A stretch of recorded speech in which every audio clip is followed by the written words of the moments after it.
محدود ہے, یہ چیزیں تو سمجھ آتی ہیں, لمیٹڈ اور انلمیٹڈ ذہن میں بٹھا لو, محدود تھوڑی. آپ سب سے پوچھو ہفتہ پہلے کیا کھایا, کسی کو یاد ہے؟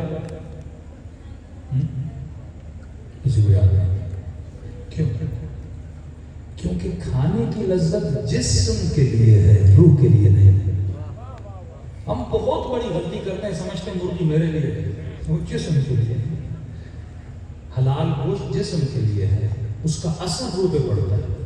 مزہ تو جسم لے رہا ہے نا, یہ جوس کھانا, آم پینا, سب تو کس کے لیے؟ شہوت, سب جسم کے مزے ہیں. روح کو تسکین ملتی ہے, وہ ایک الگ چیز ہے. روح سکون پاتا ہے, مزہ جسم لیتا ہے. کیونکہ جسم محدود ہے, 6 فٹ کا 7 فٹ کا محدود. پیٹ کی میں نے مثالیں دی, کل ہوٹل کی باتیں سمجھ آ گئی گے آپ کو. پیٹ محدود ہے, 600 گرام 500 گرام کھانا جائے گا, بھر جائے گا. لذت نکاح محدود ہے, کتنی دیر انسان نکاح و شہوت کی لذت لیتا ہے؟ چند منٹ کی لذت ہے. پانی انسان پیتا ہے, لذت محدود ہے. کھانا لذت محدود ہے. ہر لذت جو خدا نے جسم کے دیے وہ کیا ہے؟ محدود لذت ہے. لذت محدود, اس کا ذائقہ محدود. لقمہ جب تک زبان پر تب تک مزہ, جیسے نیچے کیا مزہ ختم ہو گیا.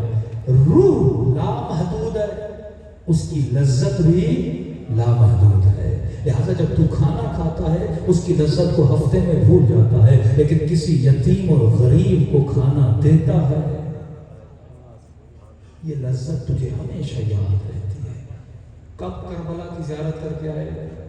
کوئی 1 سال, کوئی 2 سال, کوئی 6 مہینے, پر آج بھی تنہائی میں بیٹھ کر اس زیارت کا سوچو کہ لذت ملے گی. یہ لذت جسم کو نہیں مل رہی, لذت روح کو مل رہی ہے. کیوں کہ امام حسین کا چہرہ مطمئن تھا جب شبر مولا کے سینے پر سوار تھا. کیوں؟ جسم کو تکلیف ہو رہی ہے. حسین کیوں سکون سے؟ تیر لگی ہے, جسم زخمی ہوا ہے, خون بہ رہا ہے. روح مطمئن تھی, روح کو مزہ آتا. آج تک ہوا کہ آپ کسی سے عشق کرو, کسی سے محبت کرو اور اپنے والد کے لیے کوئی ہدیہ گفٹ لے کر جاؤ, خوشی ہوتی ہے نا کہ حسین اپنے بدن کا نذرانہ اللہ کی دربار میں پیش کر رہے تھے, خوشی ہو رہی تھی. عباس نے اپنے دونوں ہاتھوں کو اللہ کے دربار میں پیش کر دیا, وجود پیش کر دیا. تو اہل بیت کو ان چیزوں سے لذت ملتی تھی. ان کے لیے تکلیف نہیں تھی. ہاں وہ تکلیف جسم کے لیے تھی پر روح کے لیے نہیں تھی. وہ کہتا ہے جسم کو تکلیف میں ڈال تاکہ تیری روح پرواز کرنا سیکھ جائے. سروات پڑھیں گے محمد و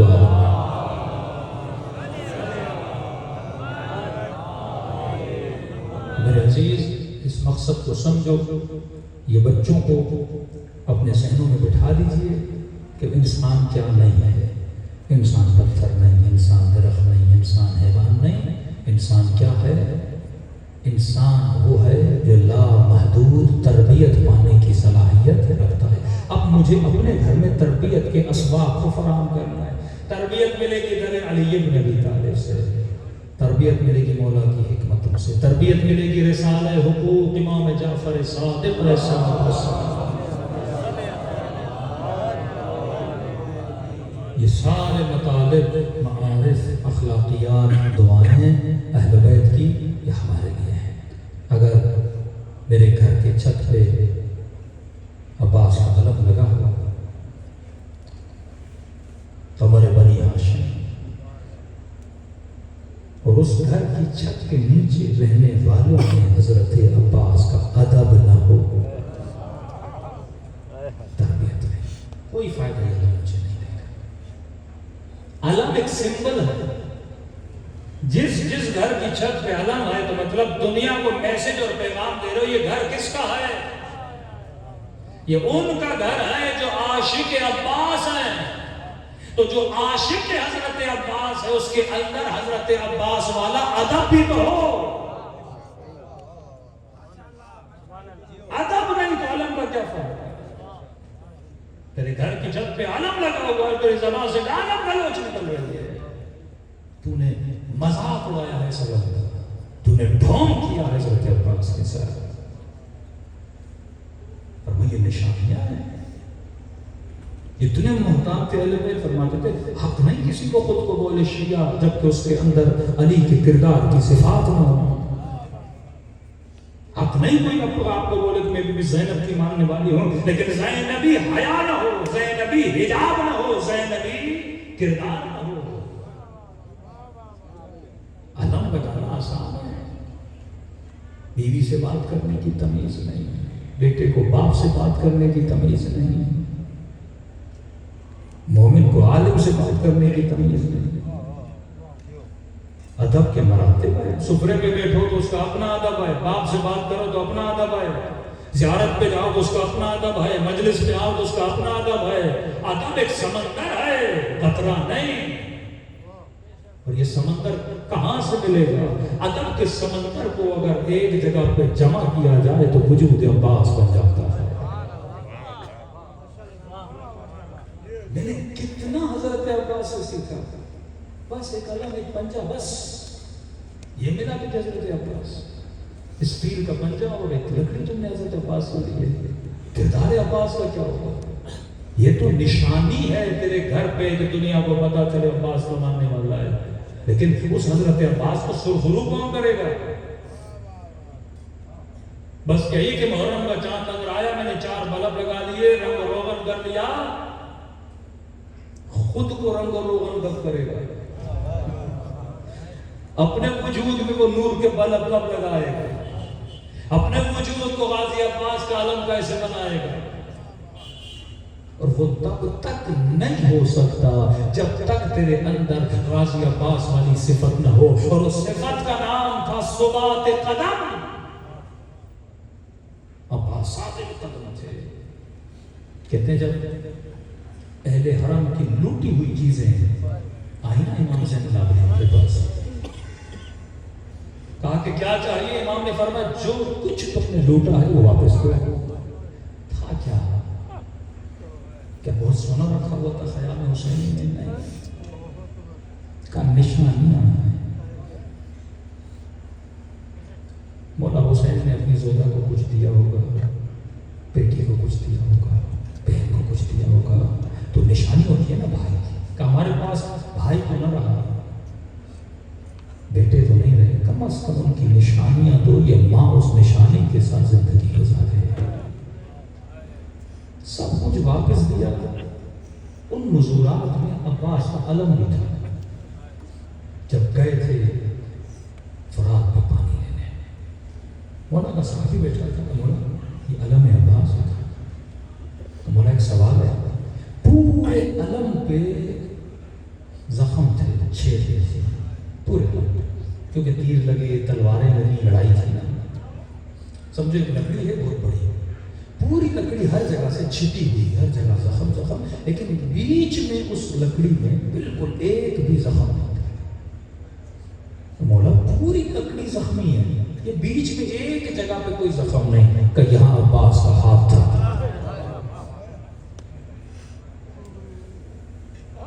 کہ ہاتھ نے کبھی علم کو نہیں چھوڑا. ہاتھ زخمی ہوا پر ثبات قدم یہ تھی کہ کیونکہ جب تک علم کھڑا ہے سمجھو لشکر کا سپہ سالار خوش نہیں. یہ ثبات قدم ہی ہے میرے پر.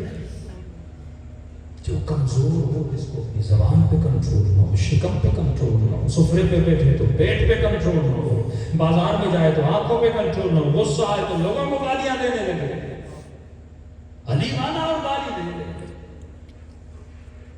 جب معاشرہ بے ادبی کی انتہا پہ پہنچتا ہے پھر مراجع کو گالیاں. العلماء ورثۃ الانبیاء، تو طالب علم ہے، العلماء جو مراجع ان کے لیے ورثۃ الانبیاء، انبیاء کے وارث ہیں. تو یہ اتنا بدتمیز انبیاء کے وارث کو گالی دے رہا ہے، کبھی امام زمانہ کو گالی نہیں دے گا. گالی صرف زبان سے نہیں ہوتی، گالی کردار سے ہوتی ہے.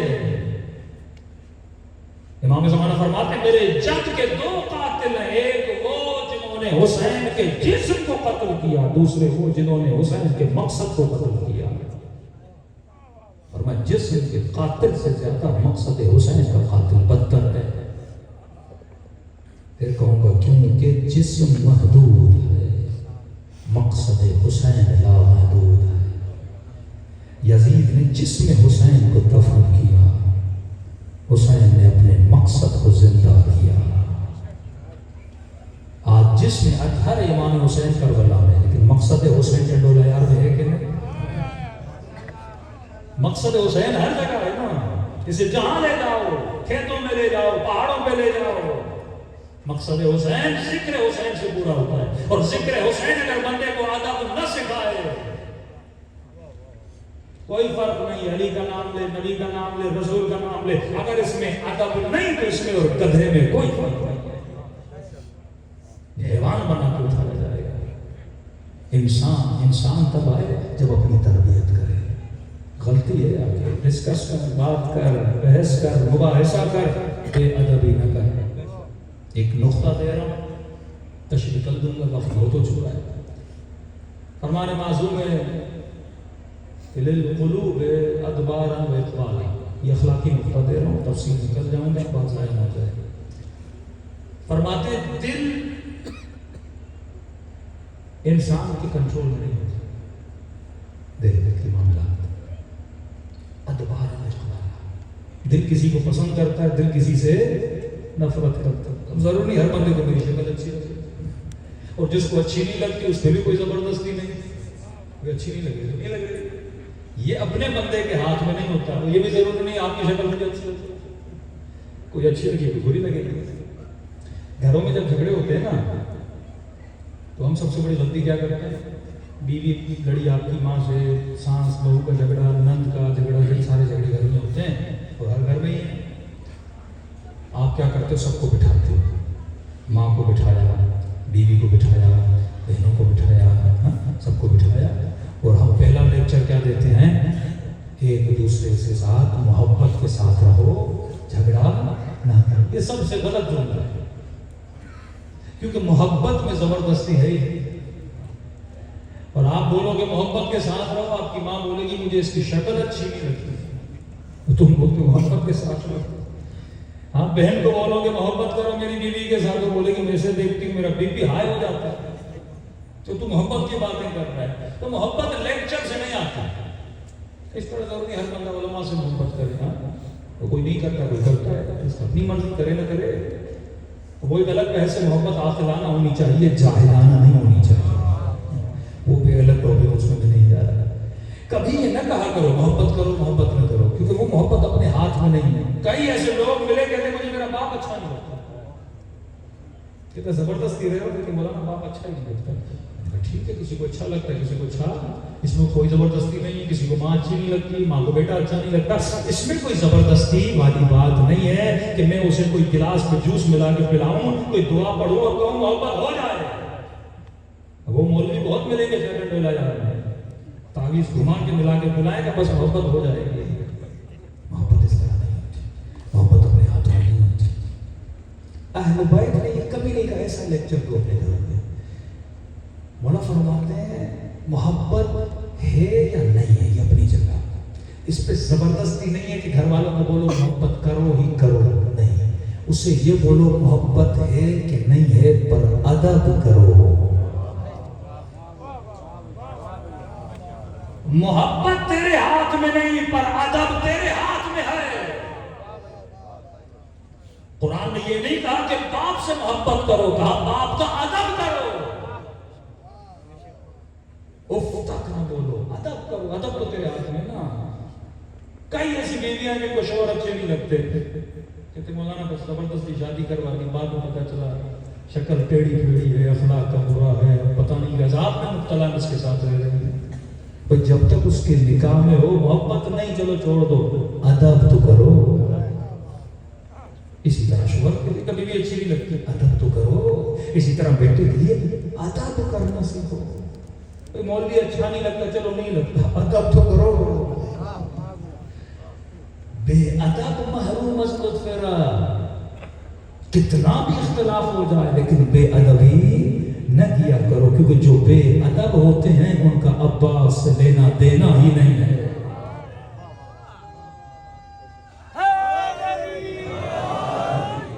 اور بے ادبی کی ابتدا کہاں سے ہوتی ہے؟ زبان سے. یہ لمبا ٹاپک ہے، میں کل جاؤں گا اس میں، کیونکہ اس میں فیملی کے ایشوز بھی ڈسکس ہو جائیں گے. بے ادبی کی ابتدا زبان سے. فرمایا زبان تجھے بے ادب بناتی ہے، زبان پہ کنٹرول کیا کرو، ان لوگوں سے دوری کیا کرو جو تجھے بے ادب بنائیں، کیونکہ بے ادب بنو گے پھر یہ غازی عباس کا علم تجھے فائدہ نہیں دے گا. کبھی سوچا آپ علم کے سامنے آتے ہو تھوڑا سا با ادب بن جاتے ہو؟ کبھی محسوس کیا ہے؟ مولا کی زری کے سامنے جاتے ہو کتنا اثر ہے نا، مولا کی زری کے سامنے جاتے ہو بادب بن جاتے ہو، مجلس میں آتے ہو بادب بن جاتے ہو، ذکر حسین کرتے ہو بادب بن جاتے ہو. کتنا اثر ہے اہل بیت کے اس لکڑی میں جس کی نسبت عباس سے، وہ بھی ہمیں بادب بنا دیتی ہے. کچھ لمحوں کے لیے ہی صحیح پر بادب بنا دیتی ہے. اس ادب کو ہمیشہ اپنے گھر میں رکھو، اپنی ذات میں رکھو. اگر ادب کی تربیت نہیں دو گے، اس حیوان کو بے ادب بناؤ گے، پھر سمجھو تیرے اندر یزیدی صفات ہے. حسینی صفات کا نام یہ ہے اپنے وجود کی تربیت کرو. جن کی تربیت نہیں تھی وہ قاتل حسین بنے، اور جنہوں نے اپنے وجود کی تربیت کی وہ ناصر حسین بنے. مجلس میں آؤ سنو پر تربیت نہ کرو واللہ کوئی فائدہ نہیں. آج پنجاب سے کسی مومن نے کلپ بھیجا، روبوٹکس گئے تھے وہ مجلس پڑھنے، کیونکہ مولانا ہے جس نے وہ مجلس سنی ہے اس نے تربیت پا لی ہے، اور اس نے وعدہ کیا آج کے بعد میں پہلے کہہ رہا تھا میں ایک نماز پڑھتا ہوں، پر آج کے بعد میں نے 5 وقت کی نماز بھی پڑھوں گا. اس نے چہرے پہ داڑھی بھی سجا لی ہے. مطلب اس نے ایک مجلس سن کے یہ ثابت کیا کہ میں انسان ہوں، میں تربیت پانے کی صلاحیت رکھتا ہوں. اب جو تربیت نہ پا سکے واللہ قیامت کے دن پچھتاؤ گے. اہل بیت کے فرامین سنو اور عمل نہ کرو. ہر گھر میں توضیح المسائل ہونا چاہیے. آج قوم میں تربیت کا فقدان ہے. آج یہ نہیں کہ ٹنڈولا یار میں کتنے لوگ مولا علی کو مانتے نہیں مانتے، ہر شیعہ علی کو مانتا ہے، ہر مسلمان خدا کو مانتا ہے، ہر مسلمان نبی کو مانتا ہے. مسئلہ کسی کو ماننے اور نہ ماننے کا نہیں ہے، مسئلہ یہ ہے لوگ علی کو مانتے ہیں، علی کی نہیں مانتے.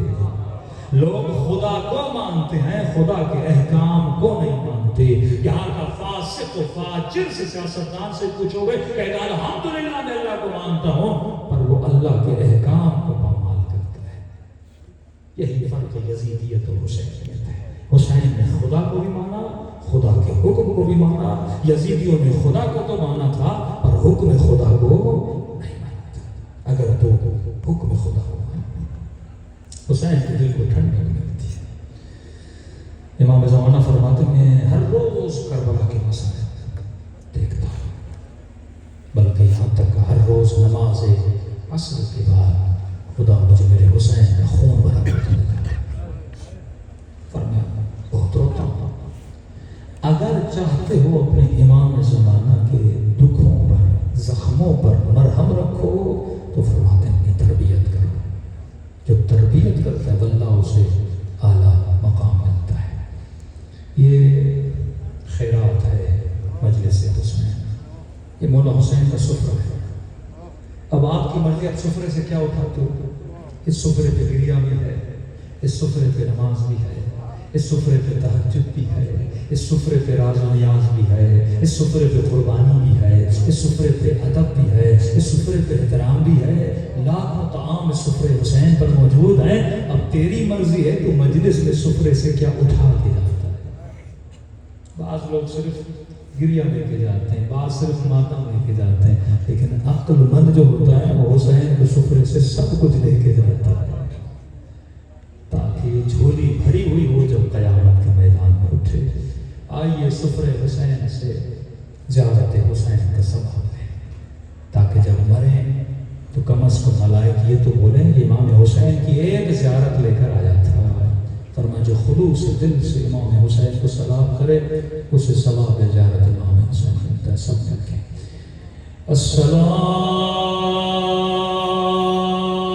علی حسین وعلی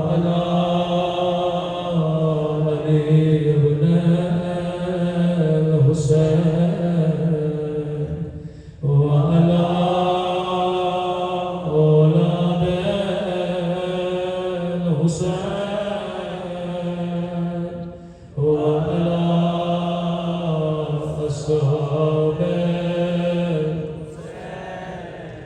بلند آواز سے السلام علی الحسین وعلی علی ابن الحسین وعلی اولاد الحسین وعلی اصحاب حسین کی ثنا بلند ہو السلام علی الحسین وعلی علی ابن الحسین وعلی اولاد الحسین وعلی اصحاب میرا سلام ہو سکینہ کی ادین پہ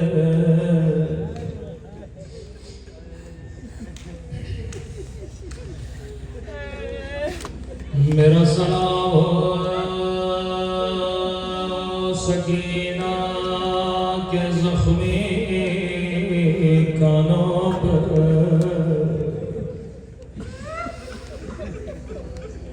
اگر شمر تربیت یافتہ ہوتا کبھی 4 سالہ بچی کو تماچے نہ مارتا جب زندان شام میں سکینہ نے بابا کی کٹی گردن دیکھی سر کو سینے سے لگایا رو کے کہنے لگی بابا تھوڑی دیر کے لیے اپنی آنکھیں کھولو ذرا میرے زخمی رخساروں کو دیکھو بابا جو بالیاں تو نے پہنائی تھی بابا شمر اتار کے لے گیا بابا ذرا آنکھیں کھولو ذرا میرے ننے سے رخساروں کو دیکھو بابا میرا رخسار چھوٹا تھا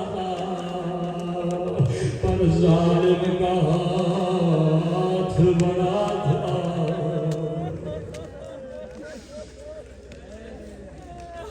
حسین کا مقابلہ انسانوں کے ساتھ نہیں حیوانوں سے بدتر انسانوں کے ساتھ کسی نے امام سجاد سے کہا مولا کیا شمر کی اپنی بچی نہیں تھی امام نے کہا اپنی بچی تھی کہ مولا کون 4 سالہ بچیوں کو قادیان نے مار دیا امام نے فرمایا سن اگر کسی کی تیرے ساتھ دشمنی ہو وہ تجھے زیادہ تکلیف دینا چاہے تجھے نہیں مارے گا تیرے سامنے تیری بچی کو مارے گا کاش شمر جانتا تھا زینب سکینہ سے بڑا پیار کرتی ہے جب جب زینب کا دل دکھانا تھا یہ زینب کو نہیں مارتا تھا یہ بیوی کے سامنے بچی کو تماچے مارتا تھا پورے قافلے میں کوہرا لبا تھا اتنا مارا کہ یہ بچی بابا بابا کر کے زندہ میں چلے گئی بڑی مظلومہ بچی اب سنو امام حسین نے سکینہ کی تربیت کیسے کی مصائب میں بھی بڑا درس فرمایا مولا امام حسین واجب نماز مسجد میں پڑھتے تھے لیکن مستحب نماز حسین مولا گھر میں پڑھتے تھے صحابی نے کہا مولا مستحب بھی مسجد میں ادا کیا گیا امام نے فرمایا نہیں میں مستحب نماز گھر میں پڑھتا ہوں. مولا کیوں؟ فرمایا کیونکہ گھر میں سکینہ میرا انتظار کرتی. ایسے بچوں کو نمازی بنایا جاتا ہے. یہ بچی بابا کے آنے سے پہلے تو مصلی بچھایا کرتی تھی. ایک مصلی اپنے لیے، ایک اپنے غریب الوطن بابا کے لیے. 9 محرم تک سکینہ خیمے میں 2 مصلی بچھاتی رہی. امام حسین بھی سکینہ کے ساتھ نماز پڑھتے تھے. لیکن قیامت کا منظر تھا جب عاشور کا دن آیا، شام غریب آئی، نماز عصر کا وقت ہوا. بچی نے خیمے میں 2 مصلی بچھائے. ایک مصلی اپنے لیے، ایک اپنے غریب الوطن بابا کے لیے. لیکن بچی کو کون سمجھاتا سکینہ اب بابا نہیں آئیں گے.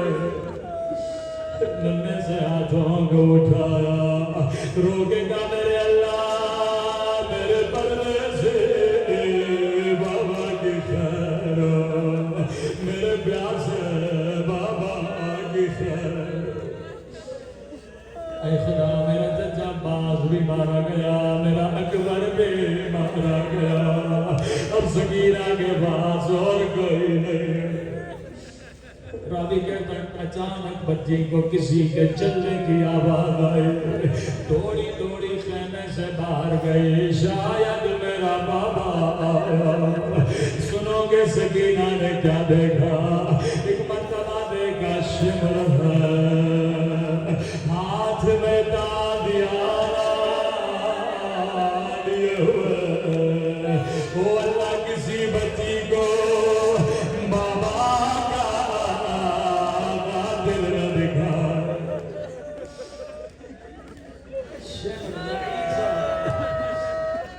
جیسے لائی نے دیکھا بچی دوڑی دوڑی خیمے سے باہر آئے. کہتا ہے سکینہ کس کا انتظار کر رہی ہو؟ روکے گا بڑی دیر سے میرا بابا نہیں آیا. کہتا ہے سکینہ کیا بابا کو دیکھنا چاہتی ہو؟ روکے گا میں بڑی دیر سے بابا کا انتظار کر رہی ہوں. وہ امام زمانہ اگر مجلس میں موجود ہے، مولا مجھے معاف کریے گا. جیسے کہ میں بابا کا انتظار کر رہی ہوں، میں بابا کو دیکھنا چاہتی ہوں، تو بڑی دیر سے میں نے بابا کو نہیں دیکھا. اب راوی کہتا شمر کے ہاتھ میں حسین کا کٹا ہوا سر تھا. ظالم نے سر کو بچی کی طرف پھینکا. او شمر تیرے ہاتھ کٹ جاتے تو کبھی میرے مولا کا سر نہ لینا.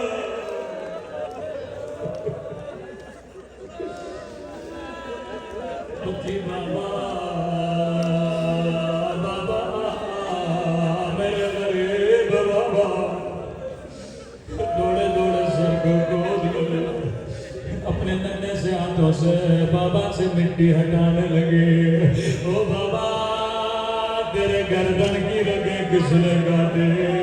بابا ظالم نے پانی پلایا تھا یا نہیں؟ رو کے کہنے لگی بابا میرے غریب بابا، او میرے تھکے ہوئے بابا.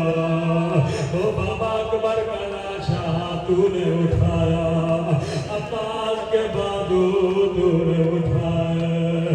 او لاشیں اٹھا اٹھا کر تھک جانے والے میرے بابا. او بابا جار برا تو نے مجھے اپنے سینے میں سلایا. او آجا جا سکینہ کے سینے میں سو جا. بچی بابا سے پیار کر رہی تھی، یا شمرا کے بڑا بچی سے بابا کا سر چھینا. اتنے زور سے تماچے مارے کہ سکینہ میں